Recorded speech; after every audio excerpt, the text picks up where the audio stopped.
ಇದೀನಿ ಸೂಪರ್ ಆಗಿ ಸಾಂಬಾರ್ ರೆಡಿ ಆಗಿದೆ ಅಂತ ಹೇಳಿ. ಆಹಾ, ಸೊ ಪರ್ಫೆಕ್ಟ್ ಆಗಿರೋಂಥ ಕಲರ್ ಕೂಡ ಇದೆ. ಸೊ ನೀವು ನೋಡ್ತಾ ಇರ್ಬೋದು. ಸೊ ಪೀಸು ಕೂಡ ಪರ್ಫೆಕ್ಟ್ ಆಗಿ ಬೆಂದಿದೆ. ಟೇಸ್ಟ್ ಮಾಡುವ. ಆಹಾ, ಏನ್ ಘಮ ಅಂತೀರಾ. ಸೊ ನೋಡ್ತಾ ಇದ್ರೇನೆ ಪೂರ್ತಿ ಖಾಲಿ ಮಾಡ್ಬಿಡ್ಬೇಕು ಪೀಸ ಒಬ್ರೇನೆ, ಅಷ್ಟು ಚೆನ್ನಾಗಿದೆ. ಸಾಂಬಾರ್ ನೋಡ್ತಾ ಇರ್ಬೋದು ಹದ ಹೆಂಗಿದೆ ಅಂತೇಳಿ. ಈ ಹದದಲ್ಲಿ ಮುದ್ದೆಗೆ ಮಾಡ್ಕೊಳ್ಬೇಕಾಗತ್ತೆ. ಸೊ ನಾನು ಇದನ್ನ ರೈಸ್ ಜೊತೆ ಸರ್ವ್ ಮಾಡಿದೆ. ಸೊ ಹಾಗೆ ಸಾಂಬಾರ್ನ ಟೇಸ್ಟ್ ಮಾಡ್ತಾ ಇದೀನಿ, ನೋಡ್ತಾ ಇರ್ಬೋದು.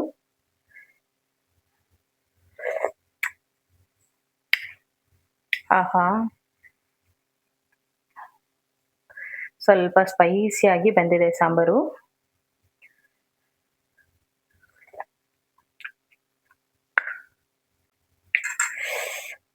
ಸೂಪರ್ ಆಗಿದೆ. ಸೊ ನೋಡ್ತಾ ಇರ್ಬೋದು ನೀವು ಪೀಸ್ನು ಕೂಡ ಕೈಲಿ ಹಿಂಗ್ ಅಂದ್ರೆ ಹಂಗೆ ಫೀಲ್ ಆಗ್ತಿದೆ. ಸೊ ಈ ರೀತಿ ಬೆಂದಿರ್ಬೇಕಾಗತ್ತಾ.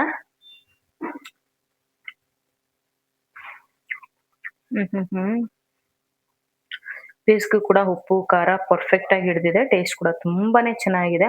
ಸೊ ಮಿಸ್ ಮಾಡದೆ ನೀವು ಕೂಡ ಒಮ್ಮೆ ಟ್ರೈ ಮಾಡಿ. Welcome to my channel RM Vlogs. Here we explore life's best moments. So make sure to subscribe. So ಇವತ್ತಿನ ಮಟನ್ ಸಾಂಬಾರ್ನ ಮಾಡೋದಕ್ಕೆ ನೋಡ್ತಾ ಇರ್ಬೋದು ಎಳೆ ಮಟನ್ನ ತಗೊಂಡಿದೀವಿ. ನಾವು ಮಟನ್ನ ಯಾವ ರೀತಿ ಸೆಲೆಕ್ಟ್ ಮಾಡ್ಕೋತೀವಿ ಅದೇ ತರದಲ್ಲಿ ನಮಗೆ ಮಟನ್ ಸಾಂಬಾರ್ ಅನ್ನೋದು ರೆಡಿ ಆಗಿರುತ್ತೆ. ಸೊ ಎಳೆ ಮಟನ್ನ ತಗೊಳ್ಬೇಕಾಗತ್ತೆ. ಸೊ ನೋಡ್ತಾ ಇರ್ಬೋದು ನಾನಿಲ್ಲಿ 1 kg ಅಷ್ಟು ಮಟನ್ನ ತಗೊಂಡಿದ್ದೀನಿ. ಹಾಗೆ ಚರ್ಬಿನ ಸಪ್ರೇಟ್ ಮಾಡಿ ಇಟ್ಕೊಂಡಿದ್ದೀನಿ. ಚರ್ಬಿ ಇತ್ತಂದ್ರೇನೆ ಸಾಂಬಾರು ತುಂಬಾನೇ ಟೇಸ್ಟಿಯಾಗಿ ಬರುತ್ತೆ. ಬನ್ನಿ ರೆಸಿಪಿನ ಸ್ಟಾರ್ಟ್ ಮಾಡುವ. ಕುಕ್ಕರ್ನ ಬಿಸಿ ಇಟ್ಕೊಂಡಿದ್ದೀನಿ. ಬಿಸಿ ಆದ ನಂತರ ಒಂದು 2 ಟೇಬಲ್ ಸ್ಪೂನ್ ಅಷ್ಟು ಆಯಿಲ್ನ ಹಾಕೋತಾ ಇದ್ದೀನಿ. ಸೊ ಆಯಿಲ್ ಸ್ವಲ್ಪ ಕಮ್ಮಿನೇ ಇರಬೇಕಾಗತ್ತೆ. ಈ ಒಂದು ಸಾಂಬಾರ್ ಅಂತೂ ನಾಟಿ ಸ್ಟೈಲ್ ಅಲ್ಲಿ ಇರುತ್ತೆ. ಹಾಗೆ ತುಂಬಾನೇ ಟೇಸ್ಟಿ ಆಗಿರುತ್ತೆ ಅಂತಾನೆ ಹೇಳ್ಬೋದು. ಮುದ್ದೆ ಜೊತೆಗಂತೂ ಬೆಸ್ಟ್ ಕಾಂಬಿನೇಷನ್. ಸೊ ಕಂಪ್ಲೀಟ್ ಆಗಿ ವಿಡಿಯೋನ ನೋಡಿ. ಸೊ ಎಣ್ಣೆ ಬಿಸಿ ಆದ ನಂತರ ನಾನು ಹೆಚ್ಚಿಟ್ಕೊಂಡಿರುವಂತ 1 ಈರುಳ್ಳಿನ ಸೇರಿಸ್ಕೊಂತಾ ಇದ್ದೀನಿ. ಈರುಳ್ಳಿ ಸ್ವಲ್ಪ ಕಂದು ಬಣ್ಣ ಬರೋವರೆಗೂ ಫ್ರೈ ಮಾಡ್ಕೊಳ್ಬೇಕಾಗತ್ತೆ. ಸೊ ನೋಡ್ತಾ ಇರ್ಬೋದು ಈರುಳ್ಳಿ ಫ್ರೈ ಆಗಿದೆ, ಗೋಲ್ಡನ್ ಬ್ರೌನ್ ಬಂದಿದೆ. ಸೊ ಈ ಟೈಮ್ ಅಲ್ಲಿ ನಾವು ಶುಂಠಿ ಬೆಳ್ಳುಳ್ಳಿ ಪೇಸ್ಟ್ ನ ಸೇರಿಸ್ಕೊಳ್ಬೇಕಾಗತ್ತೆ. ಸೊ ನಾನಿಲ್ಲಿ 1 kg ಮಟನ್ಗೆ ಸೊ ದೊಡ್ಡ ಸ್ಪೂನ್ ಅಲ್ಲಿ 1 ಸ್ಪೂನ್ ಅಷ್ಟು ಶುಂಠಿ ಬೆಳ್ಳುಳ್ಳಿ ಪೇಸ್ಟ್ ನ ಹಾಕೊಂತಾ ಇದೀನಿ. ಶುಂಠಿ ಬೆಳ್ಳುಳ್ಳಿ ಪೇಸ್ಟ್ ಹಾಕೊಳ್ಳುವಾಗ ಬೆಳ್ಳುಳ್ಳಿ ಬಂದು 60 ಭಾಗ ಇರ್ಬೇಕಾಗತ್ತೆ, ಶುಂಠಿ 40 ಭಾಗ ಇರ್ಬೇಕಾಗತ್ತೆ. ಹಂಗಿದ್ದಾಗ ಮಾತ್ರನೇ ಸಾಂಬಾರು ಚೆನ್ನಾಗಿ ಆಗೋದಕ್ಕೆ ಸಾಧ್ಯ. ಸೊ ಈ ಒಂದು ಶುಂಠಿ ಮತ್ತೆ ಬೆಳ್ಳುಳ್ಳಿನ ಫ್ರೈ ಮಾಡ್ಕೊಳ್ಬೇಕಾಗತ್ತೆ ಹಸಿ ವಾಸನೆ ಹೋಗೋವರೆಗೂ. ಶುಂಠಿ ಮತ್ತೆ ಬೆಳ್ಳುಳ್ಳಿ ಫ್ರೈ ಆದ ನಂತರ ನಾವು ತಗೊಂಡಿರುವಂತ ಮಟನ್ನ ಸೇರಿಸ್ಕೊಂತಾ ಇದ್ದೀನಿ. ನಾನು ಮಟನ್ನ 2 ರಿಂದ 3 ಸರಿ ತೊಳೆದು ಇಟ್ಕೊಂಡಿದ್ದೆ. ಆ ಒಂದು ಮಟನ್ನ ಸೇರಿಸ್ಕೊಂತಾ ಇದ್ದೀನಿ. ಮಟನ್ ಸಾಂಬಾರಲ್ಲಿ ನೆಲ್ಲಿ ಇದ್ರೆ ಒಂದು ಮಜಾ ಅಲ್ವಾ. ಸೊ ಕಂಪಲ್ಸರಿ ಮಟನ್ ಸಾರಿಗೆ ನೆಲ್ಲಿ ಮೂಳೆ ಇರಲೇಬೇಕಾಗತ್ತೆ. ಎಷ್ಟು ಬೇಕೋ ಅಷ್ಟು ಉಪ್ಪನ್ನ ನೋಡ್ಕೊಂಡು ಸೇರಿಸ್ಕೊಳ್ಬೇಕಾಗತ್ತೆ. ಸೊ ಉಪ್ಪನ್ನ ಸೇರಿಸ್ಕೊಂಡು ನೀಟಾಗಿ ಮಿಕ್ಸ್ ಮಾಡ್ಕೊಳ್ಳೋಣ. ಸೊ ತುಂಬಾನೇ ರುಚಿಯಾಗಿರುತ್ತೆ ಅಂತಾನೆ ಹೇಳ್ಬೋದು.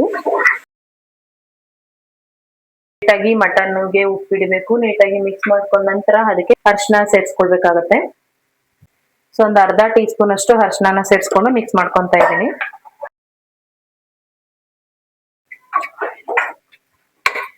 ಸೊ ನೀಟಾಗಿ ಮಟನ್ ಮಿಕ್ಸ್ ಆಗಿದೆ. ಸ್ವಲ್ಪ ಎಣ್ಣೆ ಫ್ರೈ ಆಗ್ಲಿಕ್ಕೆ ಬಿಡೋಣ. ಮಟನ್ ಫ್ರೈ ಆಗೋಷ್ಟರಲ್ಲಿ ಒಂದು ಮಸಾಲೆನ ರುಬ್ಕೊಳ್ಳೋಣ ಸಿಂಪಲ್ ಆಗಿ.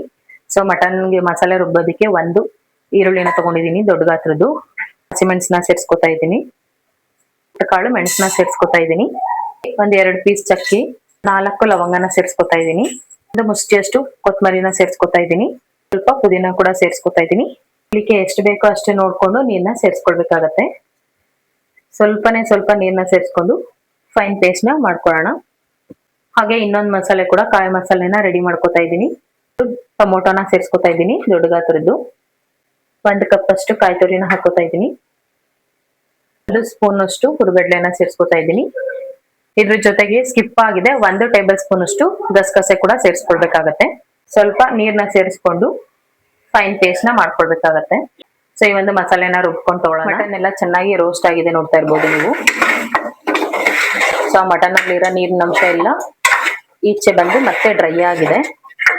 ಸೊ 50% ಮಟನ್ ಬೆಂದಿದೆ ನೋಡ್ತಾ ಇರ್ಬೋದು ನೀವು. ಎಲ್ಲ ಕೂಡ ಡ್ರೈ ಆಗಿದೆ.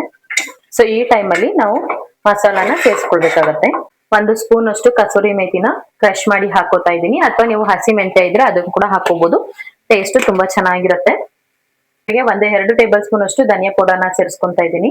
1 ಟೇಬಲ್ ಸ್ಪೂನ್ ಆಗುವಷ್ಟು ರೆಡ್ ಚಿಲ್ಲಿ ಪೌಡರ್ನ ಸೇರಿಸ್ಕೊತಾ ಇದ್ದೀನಿ. ನೀವು ಖಾರ ನೋಡ್ಕೊಂಡು ಹೆಚ್ಚು ಕಡಿಮೆ ಮಾಡ್ಕೊಳ್ಬಹುದು. ಸೊ ಈ ಒಂದು ಮಸಾಲೆನ ಹಾಗೆ ಸ್ವಲ್ಪ ಹುರ್ಕೊಳ್ಬೇಕಾಗತ್ತೆ 30 ಸೆಕೆಂಡ್ಸ್.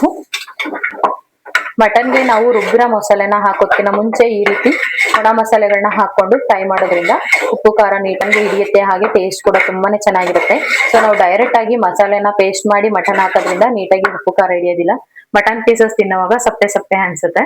ಈ ರೀತಿ ನೀಟಾಗಿ ಮಿಕ್ಸ್ ಮಾಡ್ಕೊಂಡ ನಂತರ ಅದಕ್ಕೆ ಸ್ವಲ್ಪ 1 ಕಪ್ನಷ್ಟು ನೀರ್ನ ಸೇರಿಸ್ಕೊಳ್ಬೇಕಾಗತ್ತೆ. ಯಾಕಂದ್ರೆ ಮಸಾಲೆಗಳು ಘಾಟ್ ಆಗುವಂತ ಚಾನ್ಸಸ್ ಇರುತ್ತೆ, ಹಾಗಾಗಿ ಸ್ವಲ್ಪನೇ ಸ್ವಲ್ಪ, ತುಂಬಾ ನೀರ ಹಾಕೊಳ್ಬಾರ್ದು. ಸ್ವಲ್ಪ ಮಸಾಲೆ ಹಸಿ ವಾಸನೆ ಹೋಗ್ಲಿಕ್ಕೋಸ್ಕರ 1 ಕಪ್ನಷ್ಟು ನೀರ್ನ ಹಾಕೊಂಡು ನೀಟಾಗಿ ಮಿಕ್ಸ್ ಮಾಡ್ಕೊಂಡು ಫ್ರೈ ಆಗಲಿಕ್ಕೆ ಬಿಡ್ಬೇಕಾಗತ್ತೆ. ಮಟನ್ಗೆ ಹಿಡಿಬೇಕು. ಸೊ ಹಾಗಾಗಿ ಸ್ವಲ್ಪನೇ ನೀರ್ ಹಾಕಿ ಕುದಿಸ್ಕೊಳ್ಬೇಕಾಗತ್ತೆ. ಸೊ ಈ ರೀತಿ ಹಂತ ಹಂತವಾಗಿ ಮಾಡೋದ್ರಿಂದ ಟೇಸ್ಟ್ ತುಂಬಾನೇ ಚೆನ್ನಾಗಿರುತ್ತೆ. ಸೊ ನೋಡ್ತಾ ಇರ್ಬೋದು, ಮಟನ್ ಕುದೀತಾ ಇದೆ ಚೆನ್ನಾಗಿ, ಎಣ್ಣೆ ಎಲ್ಲ ಸಪ್ರೇಟ್ ಆಗ್ತದೆ. ಸೊ ಪೌಡರ್ ಮಸಾಲೆ ಏನ್ ಹಾಕಿದ್ವಿ ಸೊ ನೀಟಾಗಿ ಫ್ರೈ ಆಗಿದೆ, ಹಾಗೆ ಒಂದು ಒಳ್ಳೆ ಘಮ ಕೂಡ ಬರ್ತಿದೆ. ಸೊ ಕಲರ್ ಕೂಡ ಏನ್ ಚೆನ್ನಾಗಿ ಬಂದಿದೆ ಅಂತ ಹೇಳಿ. ಸೊ ಈ ಟೈಮಲ್ಲಿ ಮಸಾಲೆನ ಸೇರಿಸ್ಕೊಳ್ಳುವ. ಸೊ ನೋಡ್ತಾ ಇರ್ಬೋದು, ಈ ಟೈಮಲ್ಲಿ ನಾವು ಸಾರು ಎಷ್ಟು ಬೇಕು ನೋಡ್ಕೊಂಡು ನೀರನ್ನ ಸೇರಿಸ್ಕೊತಾ ಇದ್ದೀನಿ. ನಾನು ಇದನ್ನ ಮುದ್ದೆಗೆ ಮಾಡ್ತಿರೋದ್ರಿಂದ ಸ್ವಲ್ಪ ತೆಳ್ಳಗಲೆ ಮಾಡ್ಕೊತಾ ಇದ್ದೀನಿ, ನೋಡ್ತಾ ಇರ್ಬೋದು. ಸೊ ಸಾಂಬಾರಂತೂ ಒಂದೊಳ್ಳೆ ಘಮ ಕೊಡ್ತಿದೆ. ಸೊ ಈ ಹದದಲ್ಲಿ ಸಾಂಬಾರನ್ನ ನಾವು ಪ್ರಿಪೇರ್ ಮಾಡ್ಕೊಳ್ಬೇಕಾಗತ್ತೆ. ಸೊ ನೋಡ್ತಾ ಇರ್ಬೋದು. ಸೊ ಮಟನ್ ನೋಡ್ತಾ ಇರ್ಬೋದು, ಒಂದು 75% ಬೆಂದಿದೆ.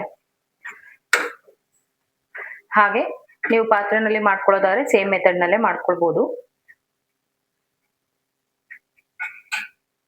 ಸೊ ನೀರ್ನ ಮಿಕ್ಸ್ ಮಾಡಿ 1 ಕುದಿ ಬರ್ಲಿಕ್ಕೆ ಬಿಡ್ಬೇಕಾಗತ್ತೆ. ಸೊ ನೀವು ಪಾತ್ರೆನಲ್ಲಿ ಮಾಡೋದಾದ್ರೆ ಒಂದು 10-15 ನಿಮಿಷ ಹಾಗೆ ಕುದಿಸ್ಕೊಂಡ್ರೆ ಸೂಪರ್ ಆಗಿರುವಂತ ಸಾಂಬಾರು ರೆಡಿ ಆಗುತ್ತೆ.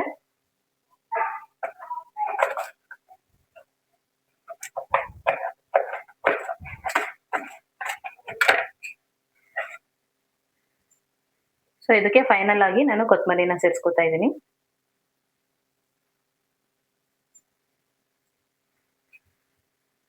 ಸೊ ಈ ಟೈಮಲ್ಲಿ ನೀವು ಬೇಕು ಅಂತಂದ್ರೆ ಉಪ್ಪು ಖಾರ ನೋಡ್ಕೊಂಡು ಸೇರಿಸ್ಕೋಬಹುದು. ಉಪ್ಪು,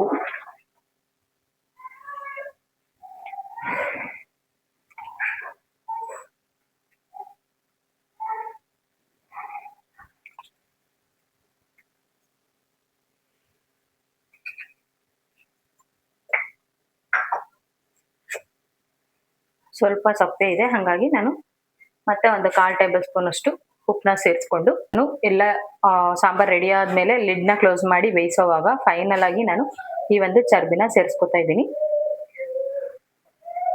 ಸೊ ಈ ಒಂದು ಚರ್ಬಿನ ಸೇರಿಸೋದ್ರಿಂದ ಸಾರು ತುಂಬಾನೇ ಟೇಸ್ಟ್ ಕೊಡುತ್ತೆ. ಹಾಗೆ ನಾವು ಸ್ಟಾರ್ಟಿಂಗ್ ಅಲ್ಲೇ ಹಾಕಿದ್ವಿ ಅಂತಂದ್ರೆ ಎಲ್ಲವೂ ಕೂಡ ಕದ್ರು ಹೋಗ್ಬಿಡುತ್ತೆ. ಸೊ ಹಂಗಾಗಿ ಫೈನಲ್ ಆಗಿ ರೆಡಿ ಆಯ್ತು ಅನ್ನೋವಾಗ ಆ ಒಂದು ಚರ್ಬಿನ ಸೇರಿಸಿ ಲಿಡ್ನ ಕ್ಲೋಸ್ ಮಾಡ್ಕೊಳ್ಬೇಕಾಗತ್ತೆ. ಲಿಡ್ನ ಕ್ಲೋಸ್ ಮಾಡಿ ಒಂದೇ ಒಂದು ವಿಷಲ್ನ ತಗೊಂಡ್ ಬರೋಣ. ಸೊ ಫೈನಲಿ ನೋಡ್ತಾ ಇರ್ಬೋದು, ಒಂದು ವಿಷಲ್ ಆಗಿದೆ. ಸೊ ನೋಡೋಣ ಇವಾಗ ಯಾವ ರೀತಿ ಮಟನ್ ಬೆಂದಿದೆ ಅಂತ ಹೇಳಿ. ವಾವ್, ಸೊ ನೋಡ್ತಾ ಇರ್ಬೋದು, ನೀಟಾಗಿ ಮಟನ್ ಬೆಂದಿದೆ, ಹಾಗೆ ಎಣ್ಣೆ ಕೂಡ ಸಪ್ರೇಟ್ ಆಗಿದೆ. ಸೂಪರ್ ಆಗಿ ರೆಡಿ ಆಗಿದೆ ಸಾಂಬಾರು. ಬನ್ನಿ ಚೆಕ್ ಮಾಡುವ ಒಂದ್ಸಲ. ಆಹಾ, ನೋಡ್ತಾ ಇರ್ಬೋದು, ಸೊ ಪರ್ಫೆಕ್ಟ್ ಆಗಿ ಸಾಂಬಾರ್ ರೆಡಿ ಆಗಿದೆ. ಸೊ ಈ ಒಂದು ಹದದಲ್ಲಿ ಸಾಂಬಾರು ಇರ್ಬೇಕಾಗತ್ತೆ. ಸೊ ಒಂದೊಳ್ಳೆ ಪರಿಮಳ ಅಂತೂ ಬರ್ತಿದೆ. ಆಹಾ, ಆ ಫ್ಲೇವರ್ ನೋಡ್ತಾ ಇದ್ರೇನೆ ತಿನ್ಬಿಡೋಣ ಅನ್ನಷ್ಟು ಸೂಪರ್ ಆಗಿ ರೆಡಿ ಆಗಿದೆ. ಹಾಗೆ ಸೊ ಪೀಸ್ನು ನೀವು ಚೆಕ್ ಮಾಡ್ಕೋಬಹುದು, ಎಷ್ಟು ಸಾಫ್ಟ್ ಆಗಿ ಬೆಂದಿದೆ. ಸೊ ಕೈಯಲ್ಲಿ ಹಿಂಗಂದ್ರೇನೆ ಫೀಲ್ ಆಗ್ತಿದೆ. ಸೊ ಅಷ್ಟು ಚೆನ್ನಾಗಿ ಮಟನ್ ಬೆಂದಿದೆ. ಸೊ ನೋಡ್ತಾ ಇರ್ಬೋದು, ಸೂಪರ್ ಆಗಿರುವಂತ ಸಾಂಬಾರು ರೆಡಿ ಆಗಿದೆ. ಈ ಸಾಂಬಾರ್ನ ಸರ್ವ್ ಮಾಡೋಣ.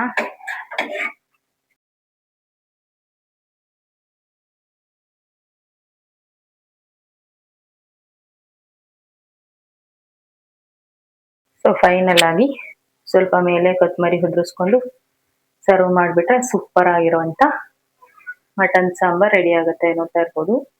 ಸೊ ಎಷ್ಟು ಕಲರ್ಫುಲ್ ಆಗಿ ಬಂದಿದೆ ಅಂತ ಹೇಳಿ. ಮಟನ್ ಕೂಡ ಪರ್ಫೆಕ್ಟ್ ಆಗಿ ಬೆಂದಿದೆ. ಸೊ ಈ ರೀತಿ ನೀವು ಕೂಡ ಒಮ್ಮೆ ಟ್ರೈ ಮಾಡಿ, ಹೇಗೆ ಬಂತು ನನಗೆ ಕಮೆಂಟ್ ಸೆಕ್ಷನ್ ಅಲ್ಲಿ ತಿಳಿಸಿ.